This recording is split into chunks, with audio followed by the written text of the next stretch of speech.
Hey everyone, before we get into the podcast, we want to announce some updates with our Power Monkey courses leading into 2022. We are excited about continuing to offer our gymnastics and weightlifting combo courses, 1 and 2 day offerings. If you go to powermonkeyfitness.com, search under the events tab, you'll be able to see what we already have on the agenda for 2022. We will be expanding into kettlebell offerings as well. Those are already up on the site too. If you're looking to host one yourself, please contact us at info@powermonkeyfitness.com and we'll get one of the courses out your way if one's not already on the agenda. Come hang out with us, learn some technical expertise when it comes to weightlifting, gymnastics, and now kettlebell. Hopefully see you soon. Welcome to the Power Monkey Podcast, where we chat with the best in the world about what they do. I'm your host, Dave Durante, with my co-host, Chad Vaughn, and on today's episode, we have two amazing guests. We have Dr. Jaime Schehr, one of the co-founders of XFit Lab. She is a naturopathic physician and registered dietitian.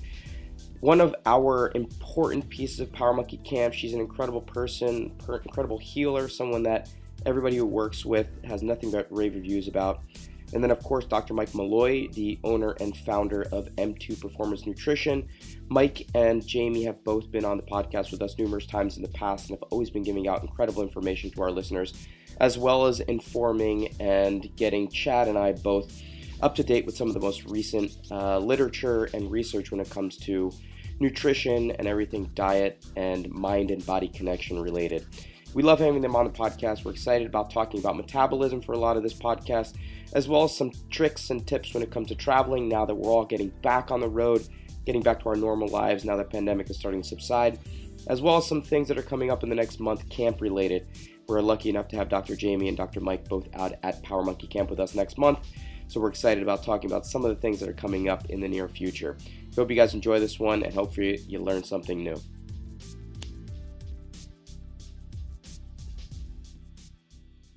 Well, I think it's the first time that we actually have both superstars, Dr. Jaime Schehr and Dr. Mike Molloy. I know you guys maybe don't always like the reference of being doctor as a preface to your name, but we want to make sure the titles are all correct here. We appreciate you both coming on.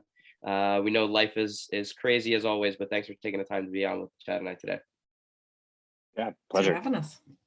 So, tons of topics that we could potentially talk about here, but we want to start off with just some metabolism questions and some things having to do with potentially around age and metabolism and whether or not it's possible to change your metabolism. One, does it change pretty significantly as you age? And what are some factors around your ability to actually change your metabolism, through diet, through sleep, through some other methods?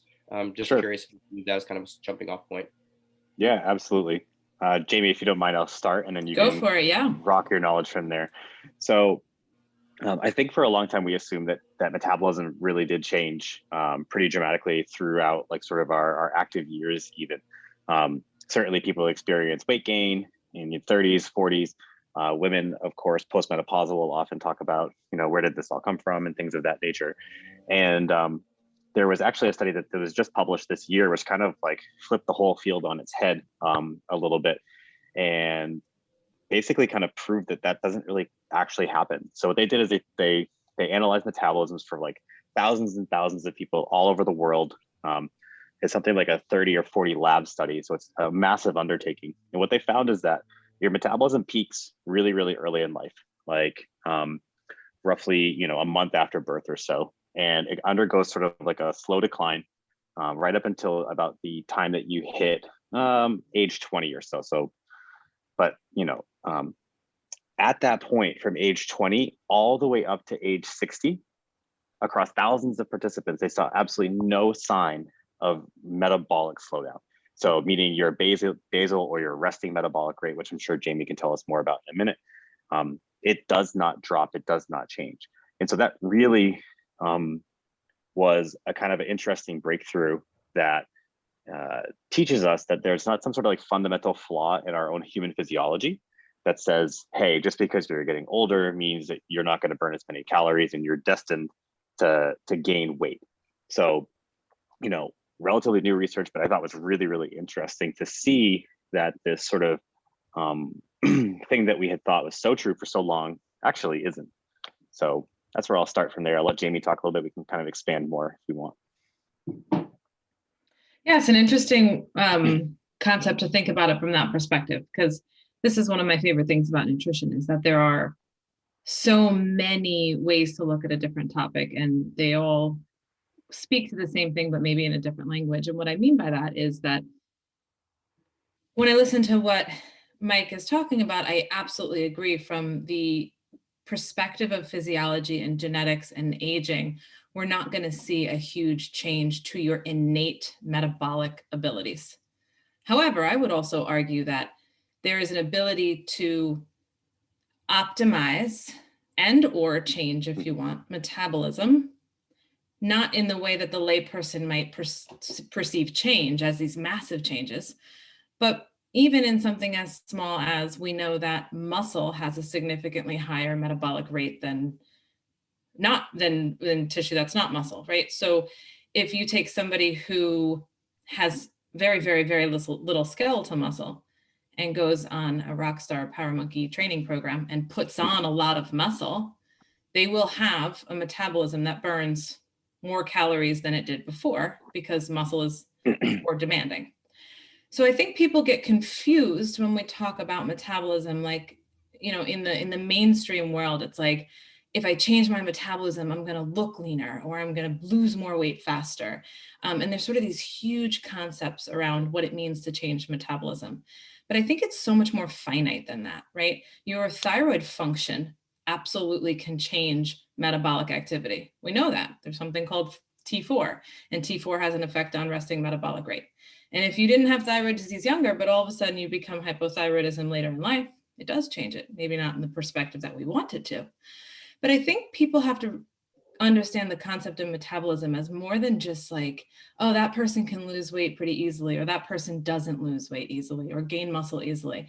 And so when I think about it, I think where we are today in the world with how we can manipulate anti-aging, performance, and all these things, there's ways that we can look at optimizing what we're born with, or sort of where we genetically fall. Does that make sense? I think so. And maybe I can try and condense that a little bit and make sure I understand. From your perspective, Mike, the studies that are coming out recently are showing, basically all things being equal, there's not a huge change between 20 and 60 across your metabolic rate. It's showing like that doesn't take into consideration, you know, extreme changes in activity levels, or like Jamie's saying, on a ton of muscle and changing your training program. This is basically saying, all things being equal, age being the main factor that we're looking at between 20 and 60, not too many things are changing. Yeah, so basically you can remove age as a determining factor of your metabolic rate. Okay, fantastic. And then Jaime, from your perspective, is there are some things that can change that metabolic rate when we look at the types of training that are going on, when you're talking about thyroid components, things like that. There are some things that we can be looking at that within that range have a major effect as you age, that aren't just particularly around your age. Yeah, so I would absolutely agree with Mike that, like, if age is the factor that we're looking at, and someone comes in and they're like, well, you know, my metabolism's a lot slower now because I'm 45, I'm not 25 anymore. It's like, well, maybe the study isn't going to stand up there. So that is absolutely true. There are things that change in our aging process that will affect how we look and how we feel and how we perform, but it's not necessarily your metabolic rate. Chad, you want to jump in there? Yeah, no, we're talking about kind of for each individual here, but for different individuals, for I would say, quote unquote, normal, healthy individuals, how much does metabolic rate vary? How much can it vary? Pretty substantially. It depends on kind of perspective, right? So I think from my perspective, a 20% variation is relatively large. So that means that, you know, you could have a 5'10", 185 pound, you know, 40-year-old male, and you can see a 20% difference in sort of their metabolic, like at a resting level. So if I just laid on the bed all day, didn't move, didn't eat, didn't do anything, you could see 20% differences there. You know, genetics are going to play a big part in that.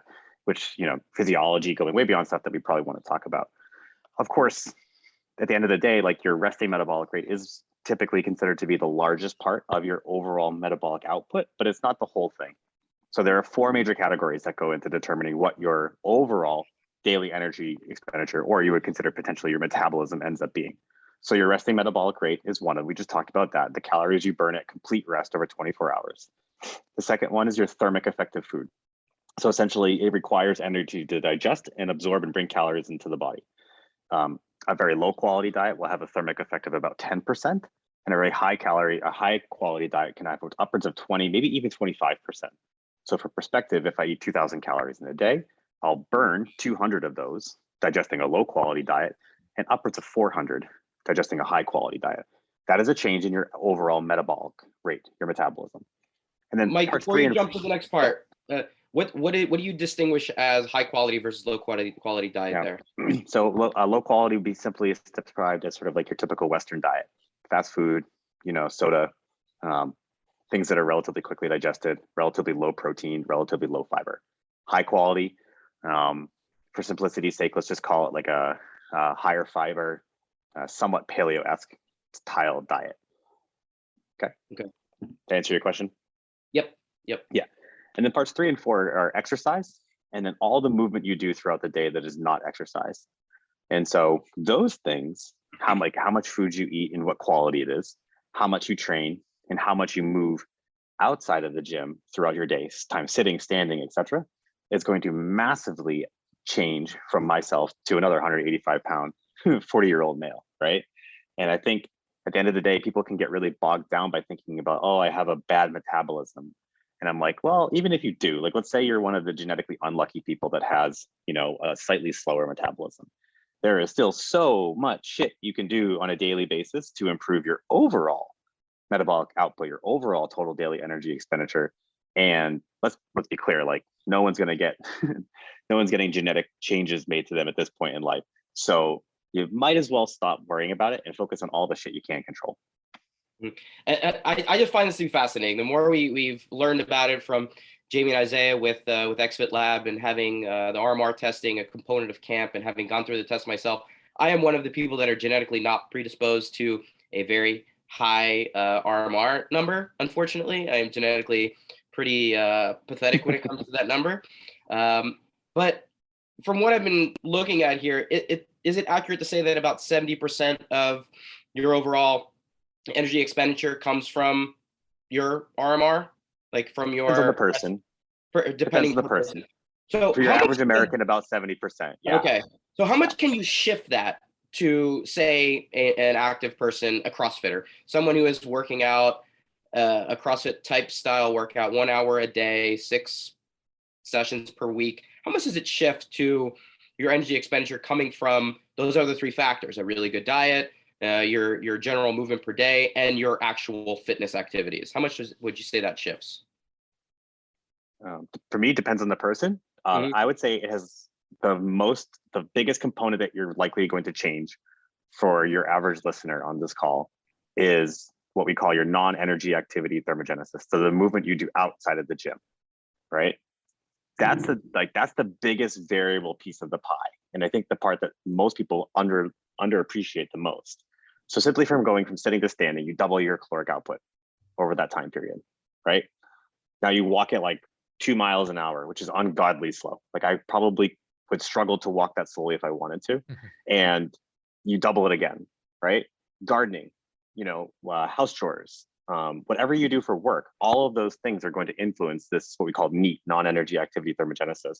And that over like population levels is the thing that changes the most. So yeah, like you can go to the gym and work out hard, but most people don't have time to be there for like 3, 4, 5 hours a day, like professional CrossFit athletes or anything else.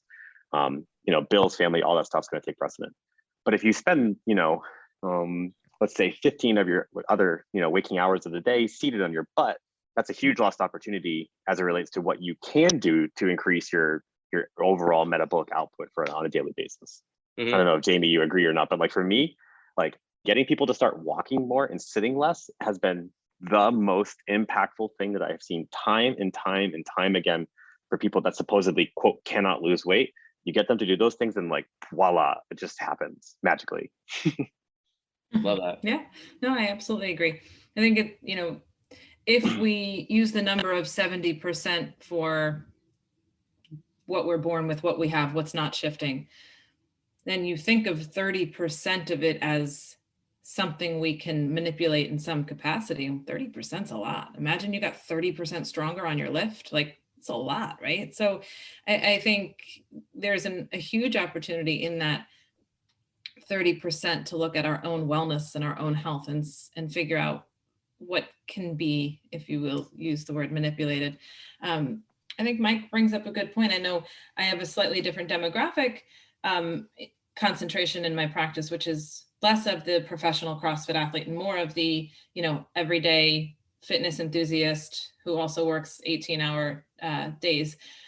And one of the things the pandemic has done has been destroyed our daily movement, our NEAT, our daily activities of living, because there has been so much opportunity to work from home and sit at home and work more longer hours and not commute and not walk. And so, when somebody goes from that perspective of being, if you will, more sedentary to more active, yeah, you're going to increase that demand and it's going to make a big difference.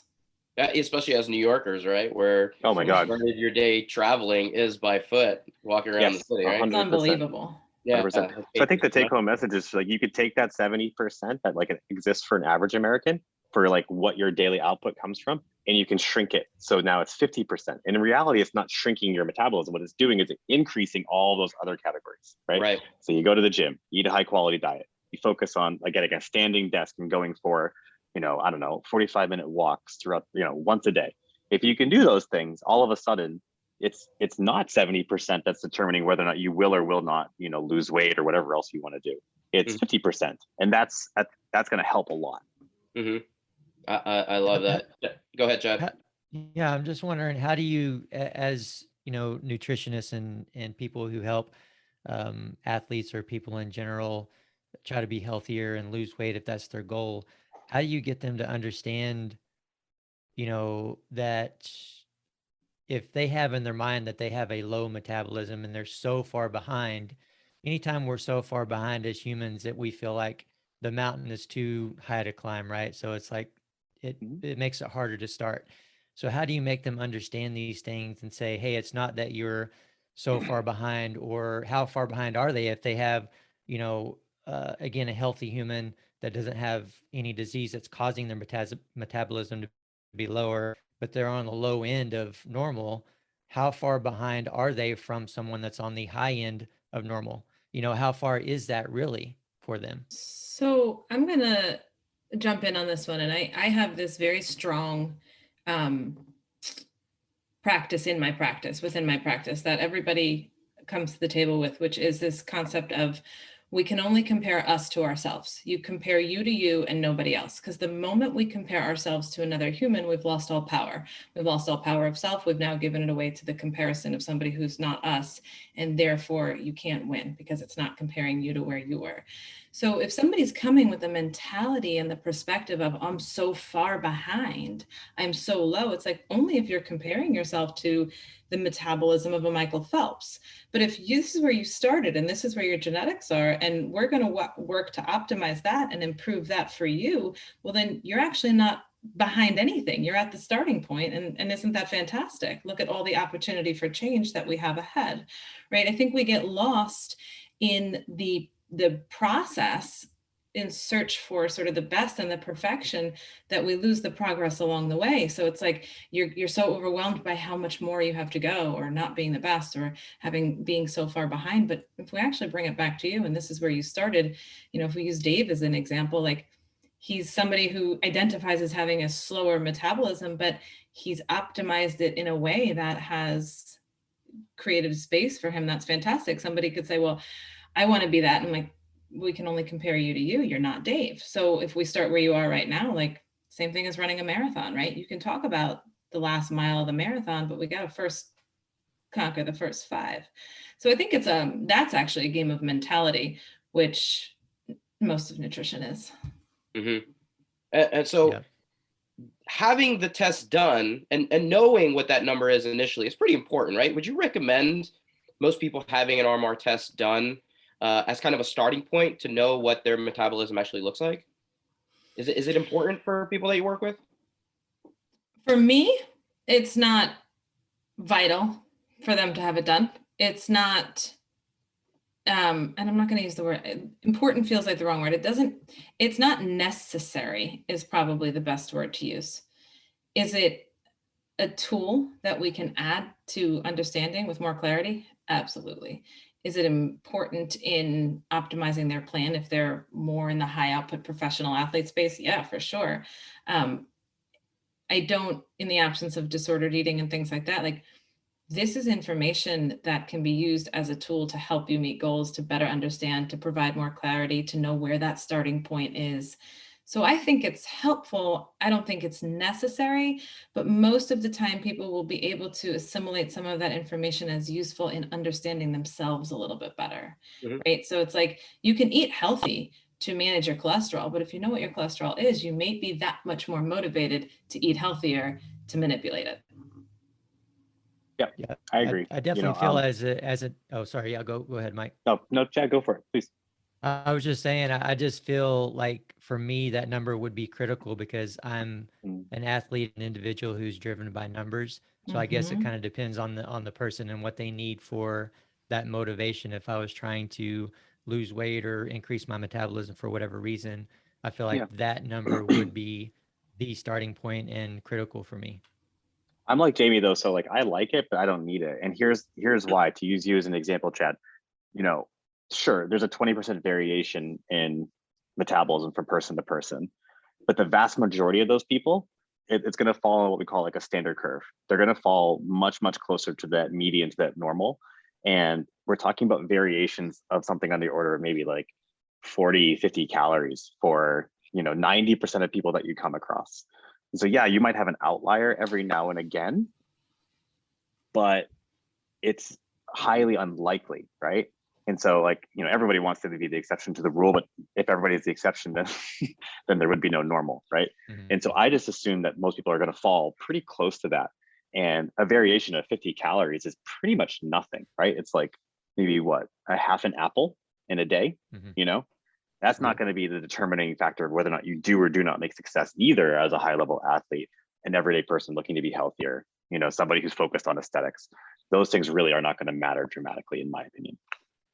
I think it's also, Chad, you bring up a good point, which is like understanding our individual motivational factors is a huge part of this. You just said you're somebody who's driven by numbers, right? So for you to have that clarity and that understanding and to be able to see that is something that's an asset to your motivation. That's a big point of awareness that's going to make somebody say, like, I think it would be really cool to know these numbers and to have that information. And so I think when Mike and I speak about necessity, as seasoned professionals in this field, the word necessity is used more specifically for things that are clinically or relevant or necessary. But this is almost like an accessory, right? And those things can be incredibly helpful for people. Like if someone said, like, you did your RMR, did you find it helpful? I'd be like, yeah. Could I have still hit goals without it? Sure, but it gave me a lot of insight. It helped me look at things from the perspective of understanding my own self and where my numbers are. And I found that to be really incredibly beneficial.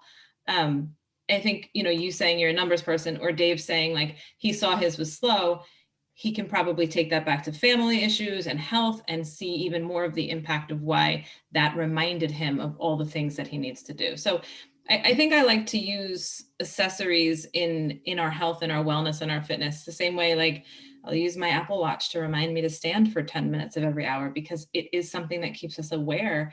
And I don't know, I operate on this, like, knowledge is our superpower, right? Awareness is what keeps us in the space of wanting to continue. So that's where I fall with it. Nice. Dave, I wanted to ask you, being that and of course we're not old, we're in our 40s, that's not old, right? But you are 41, you're older than you were when you're training at a high level, 20, 24, up to 28. Have you noticed any changes in yourself or your body that would lead you that would normally lead someone to believe that their metabolism is slowing? Like, okay, now we know that metabolism doesn't actually slow on a general basic level, but is there anything that you've noticed in yourself that would make people typically feel that way? Personally, to be honest with you, I haven't noticed a significant change. I haven't noticed anything that's crazy, and life has changed pretty significantly too. I have 2 kids now. I'm not training 8 hours a day anymore. I would say that my diet is actually probably a little bit better now Mm-hmm. than it was when I was training. Definitely better than when I was in college. I ate like a slob when I was in college, which I think a Mm-hmm. lot of us have a tendency to do. So I'd say that my diet is better now. Sleep not nearly where it was when I was training, but overall, I still have a fairly similar. Like my body weight, my body weight right now is exactly what my body weight was when I was training. The exact same body weight. My body fat percentage is relatively the same, a little bit higher now, but nothing crazy. So I haven't really noticed anything extraordinarily different between the last 20 years, but I think it probably has to do with the fact that I've stayed fairly active, but I don't know. I think it's interesting. So kind of on the same vein as it relates to not seeing a metabolic slowdown until you're past 60, there's been a lot of studies that have looked at people's ability to build lean muscle mass and things like that from like their 20s, their 30s, their 40s, their 60s. And it's shocking. Like I would have guessed like way lower as you get older. And it's just not true. You can continue to build lots of lean muscle as you get well into your 50s and 60s. What happens is I think 2 things. One is all the stuff that Dave talked about. You have kids, and like your ability to dedicate your life to those types of things just decreases. You have a job that gets more and more, responsibility thrown on top of it for most people, and that takes priority over going to it. And so your actions begin to change more so than your human physiology. And the second thing is, even if you're getting stronger, the one thing that does change is all those little tendons and ligaments. They start to be a little bit less flexible, a little bit less resilient. And so what causes us to slow down and eventually get weaker over time is not the muscle in and of itself having an inability to get or stay strong up until you're like close to 70. It's that something happens and you have little tweaks and you have to rest more and train less. And over time, these start to gradually just, accumulate. But for me, like talking about motivating clients and things, you go in there and you tell them, there's nothing that's stopping you from gaining muscle mass right now. You're not done. In fact, if anything, you should focus really hard on it because at some point in your 70s, that's going to change. And we know that your all-cause morbidity and mortality, aka what will eventually kill you, is directly correlated to how much muscle mass you have later in life. So work really, really, really hard on it now, and you're gonna love yourself 20, 30 years from now. So we've talked so much about this kind of majority of the people that we probably work with between 20 and 60, how things kind of affect that demographic. A lot of people that we work with, a lot of people that come to camp, a lot of people that are still trying to stay active are over that 60 age mark. What are the changes that you see with that demographic as your metabolic rate changes once you hit 60, once you get in your 70s? What are recommendations for that demographic? Because I know there's a lot of listeners kind of in that group as well. So it slows by about 3% per year. So metabolic slowdown of about 3%, which is not dramatic, but it does start to accumulate. Right? It adds up.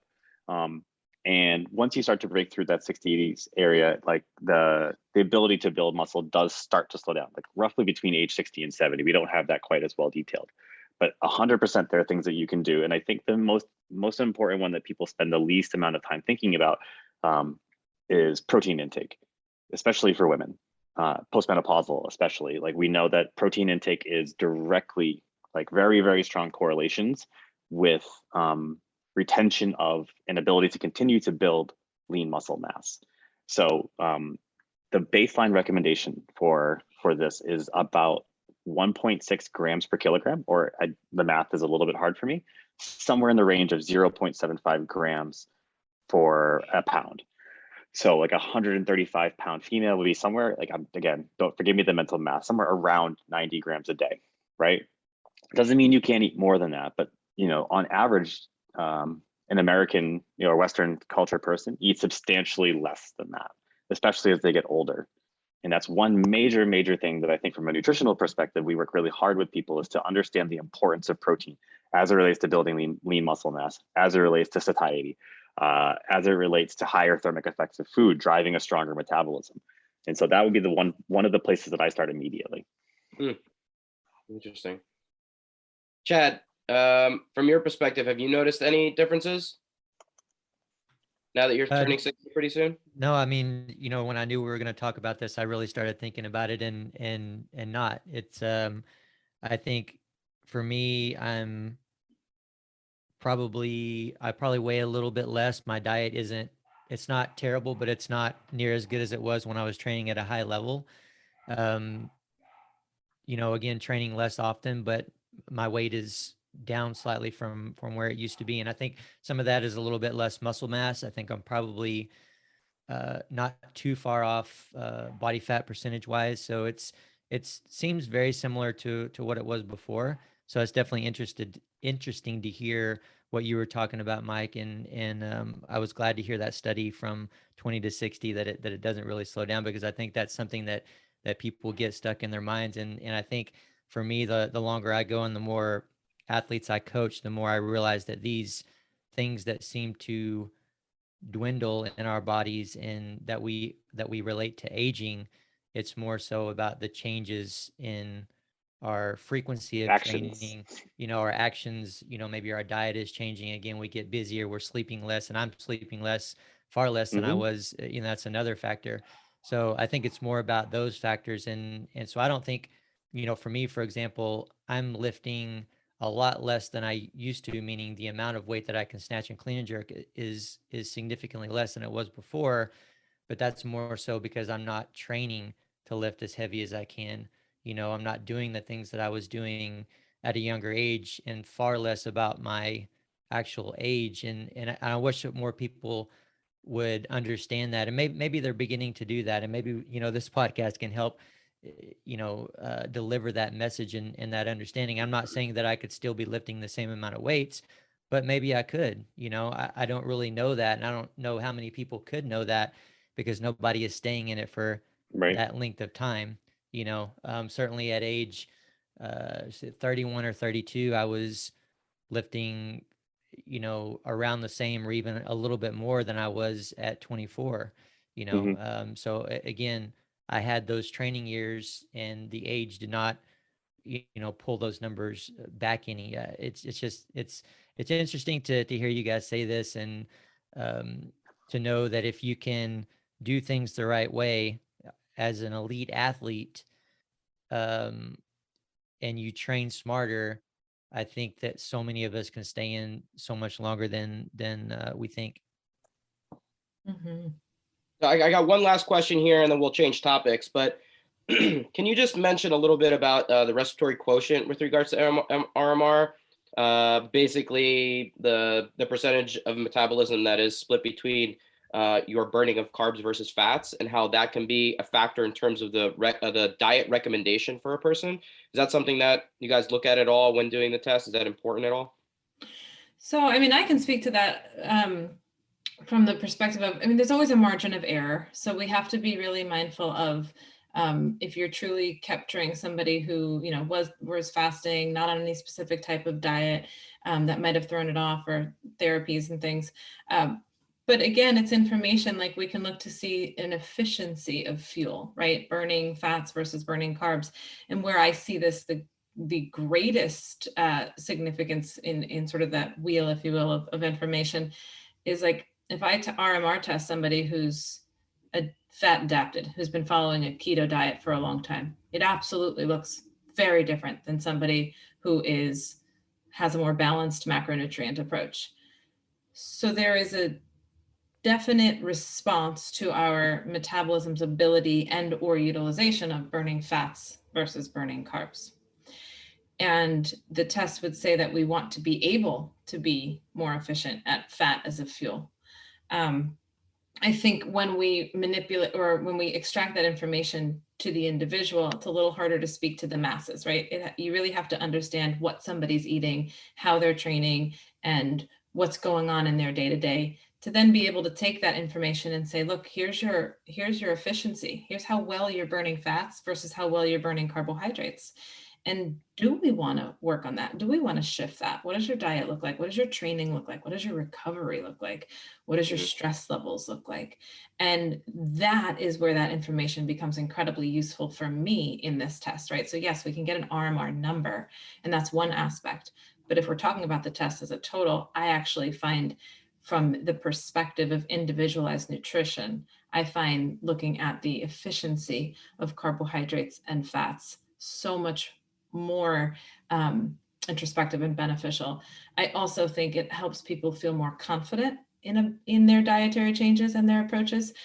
Again, that sort of goes back to the data, and sometimes it helps them feel more confident in what they can eat that they may have been avoiding, and they may have sort of learned, in the wrong way, perhaps, that they shouldn't eat. And now we can sort of talk about what would that look like to optimize this even further. So it's a hard question to answer for me, because using fat efficiency and carb efficiency are absolutely beneficial when I'm helping somebody understand dietary modifications for their performance.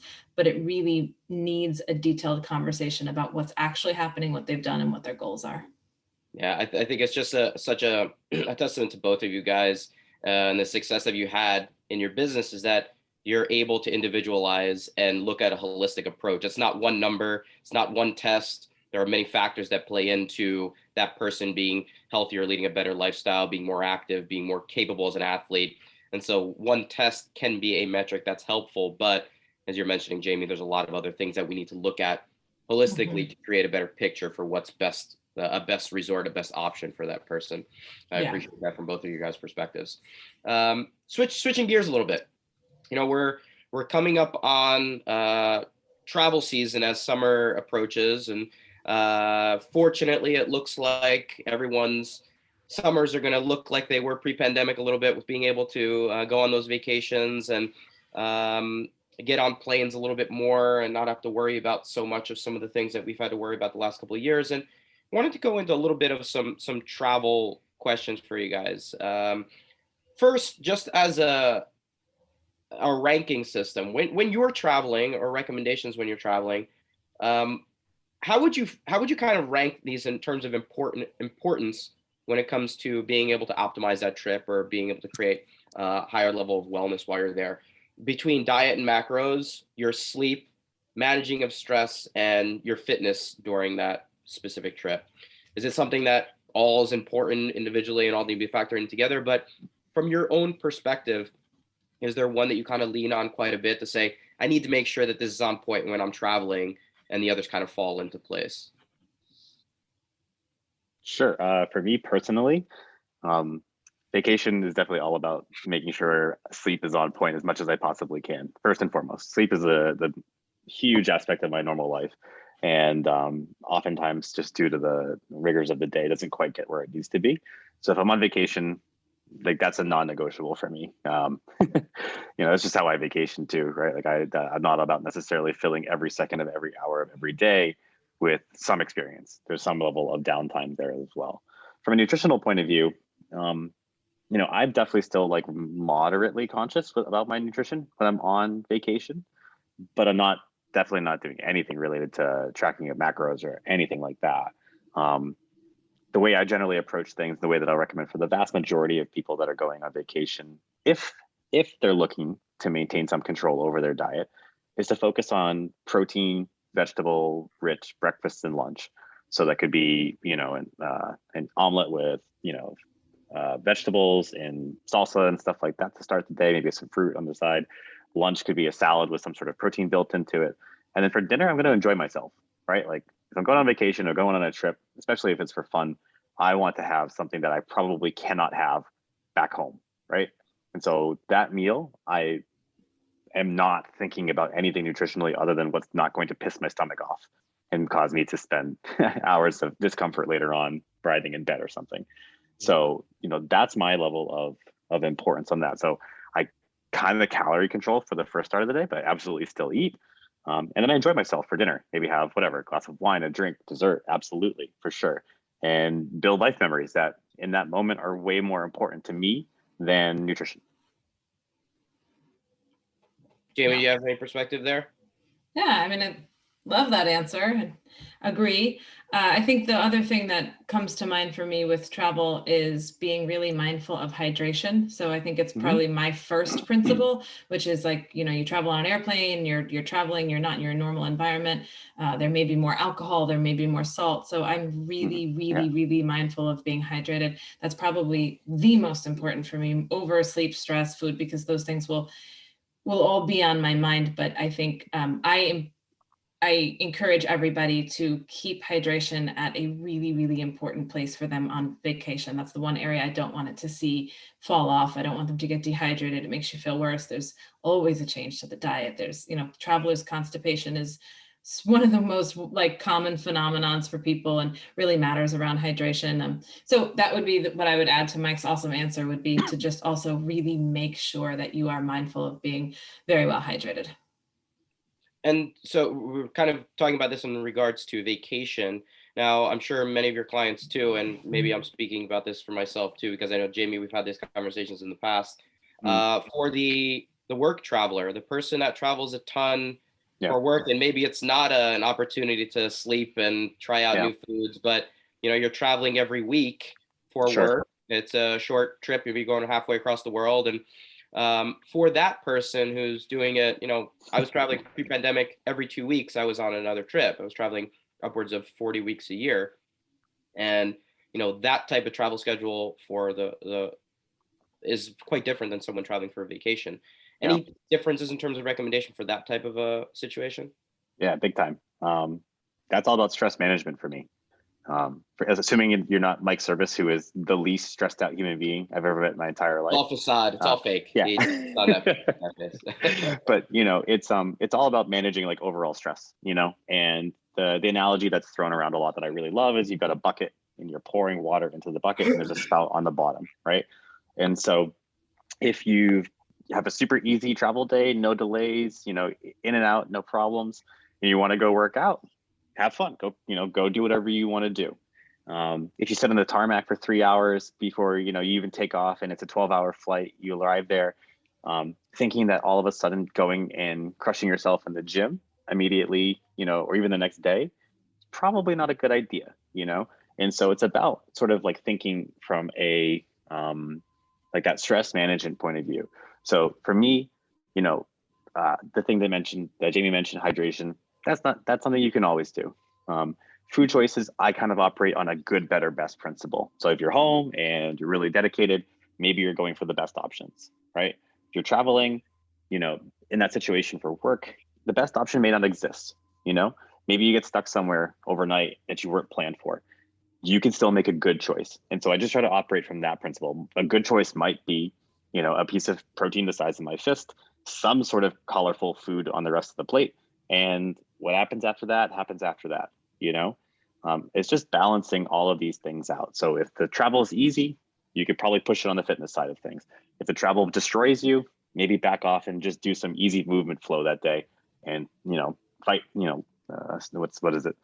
Fight another day, so to speak. Yeah, I would say one thing I learned along these lines for myself with traveling and trying to compete at the highest level is I had a natural common sense, I would say, understanding that I need to stay on routine as much as possible. So however much I was sleeping at home, however much water I was drinking at home, however much I was eating while I was at home in my normal routine, I needed to try to match that as much as possible and keep with the same foods as much as possible. But what I realized is that, again, for me in that specific situation, I need to stay on routine plus, meaning that I learned that I needed to drink a little bit more water, as I was traveling and trying to settle into the place that I was at. I actually learned that I needed to eat more food.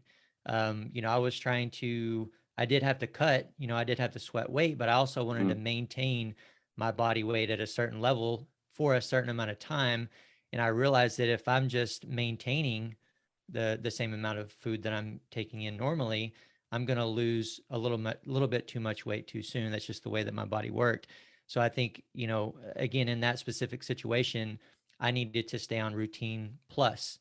So would you say that would be true, at least to an extent, for someone that's traveling for their work and they're trying to perform. They're also trying to perform at their job. Like Dave, of course, we know he loves to put on a show when he's doing Power Monkey Clinic. So for him to put on the best show, does he need to stay on routine plus as much as possible? Jamie? Yeah, I mean, I think, Mike, you sort of answered that question in your answer before, which is like, yes, there's a familiarity of what you do on a day-to-day basis that works for your body, and trying to replicate that in the good, better, best scenario, or best choice scenario, or whatever it is, for sure. And Chad, and what you're saying is like, you're recognizing that you're going to stay within routine, but there may be things that you need to adjust for, right? So increasing food. The thing I would add to that is that I will often remind people or help them understand that, like, we can, in most scenarios, pre-plan. We can pay attention to where are you staying, what is your hotel, what are the restaurants near you, what can you bring with you that is easy, so you're not grabbing the Snickers bar at the airport, but you have something that feels a little bit better. So there's also, in the same way that meal prep makes people feel really confident in their week ahead and at home for food, I think travel prep, even just understanding, like, if you're sitting in a conference room all day at a if a cold conference room shivering and they're going to bring bagels and coffee at intermission, you're going to go grab that if that's the only thing that's there, but that might not be what you want. And so that preparedness can make also a very big difference. So yes, Chad, I think absolutely knowing your own adjustments to needs, hunger, sleep, all of that, as well as everything that Mike said, which is not getting hung up on needing it to be exactly as it was. And then I would only add to that this idea of, doing the work ahead of time, seeing what your days are going to look like or what the restaurants around you are, et cetera, kind of pulls it all together, right? It's your best approach, if you will.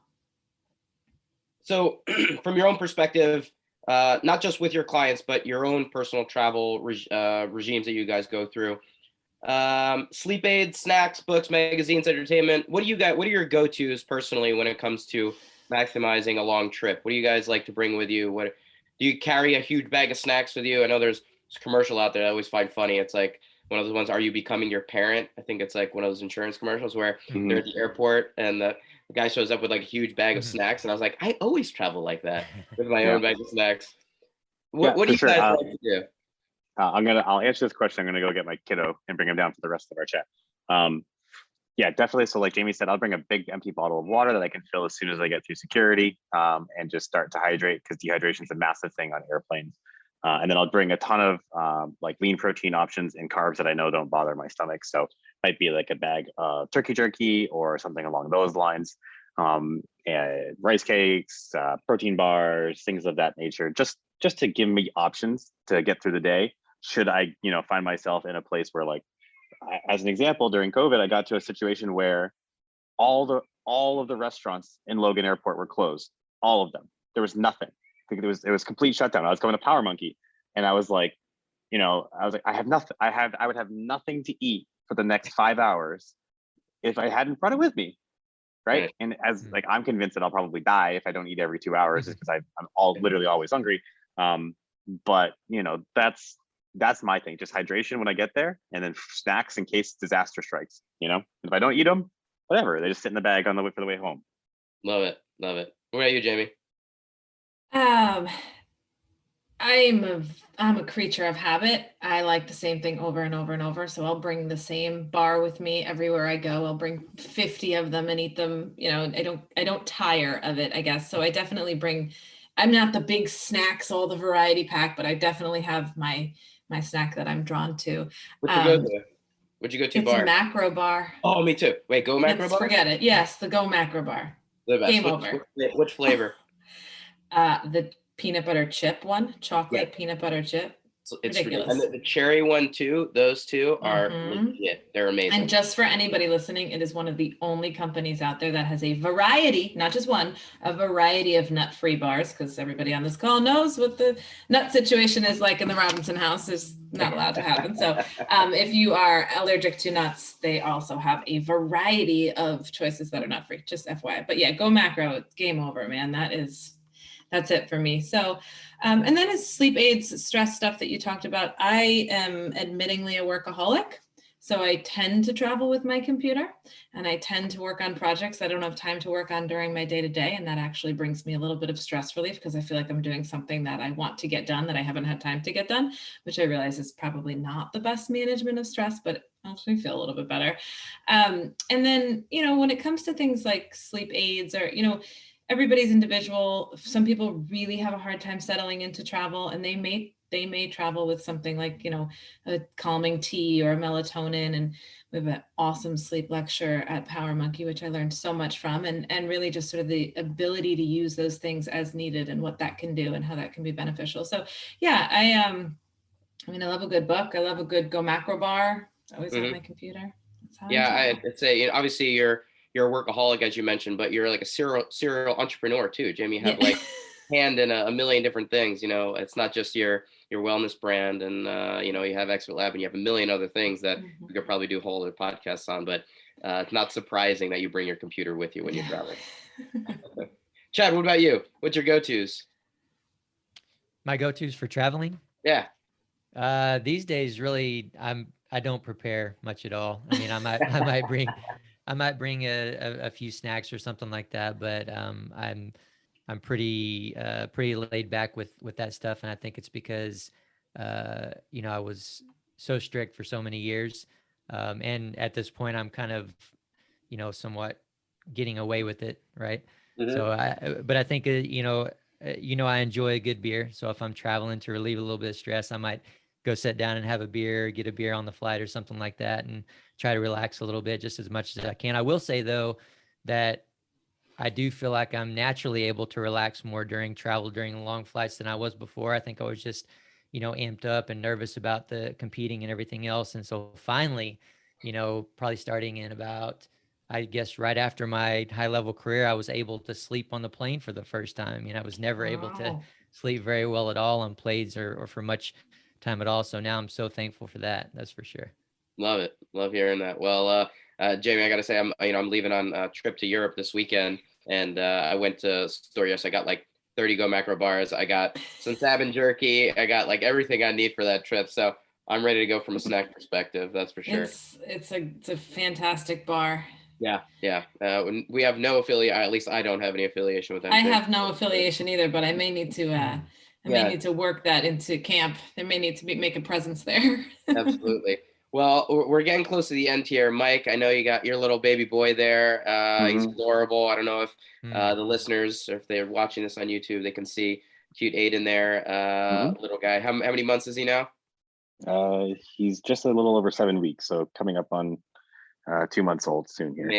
Amazing. New dads, again, we were talking about sleep. Maybe it's not something you have too much going on right now, but we already know our follow-up questions here. But Mike, before we jump off, last question for you is, we're 1 month away from Maverick coming out. That is, of course, this is something very important here. This is the follow-up movie to Top Gun, one of the greatest movies ever made. And I know Mike, being a huge fan of the original, 1986, I believe. We waited many years for this to come out. We're 1 month away. How excited are you to see this one? Level 11 out of 10 excited for sure.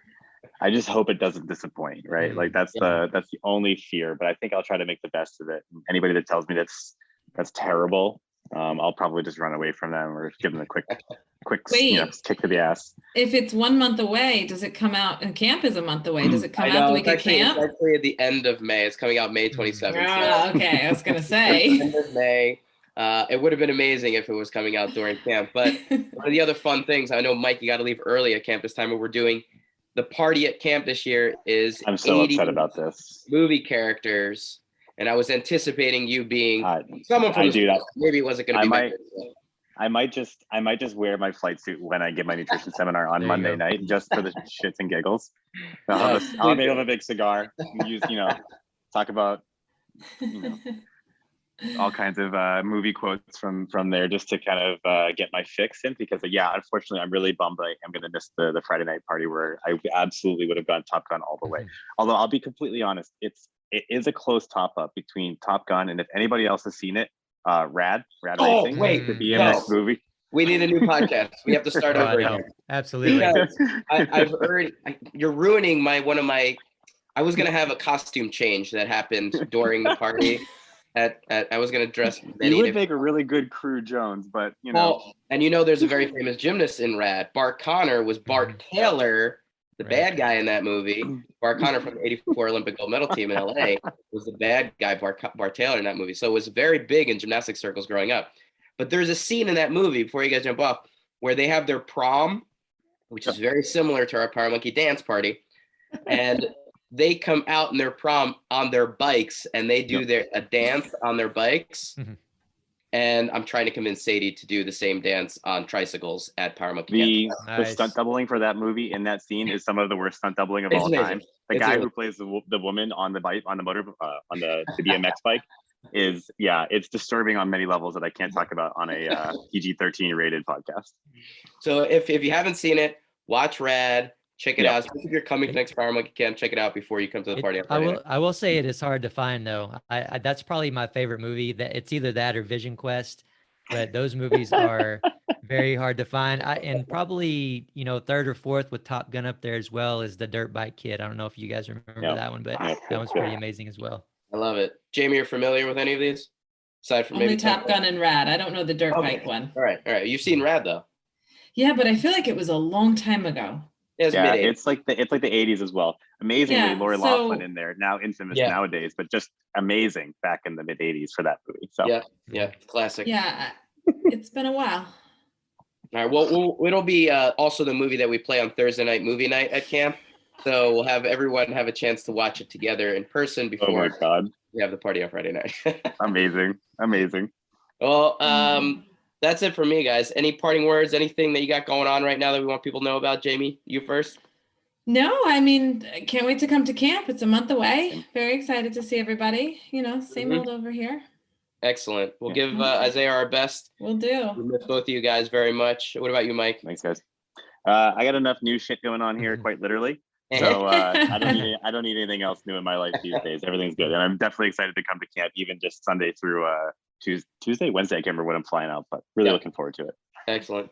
Awesome. Well, guys, always a pleasure. Thank you again for coming on. Look forward to seeing all you guys here very soon at camp. And to our listeners, guys, be sure to head over to powermonkeyfitness.com for services and upcoming events. Also, check out our Instagram pages for regular teaching and technical content at Power Monkey Fitness, at Dave Durante, and at Ollie Chad. And on behalf of Power Monkey Fitness, we're your host. I'm Chad Vaughn with Dave Durante. And until next time, guys, thank you all for listening.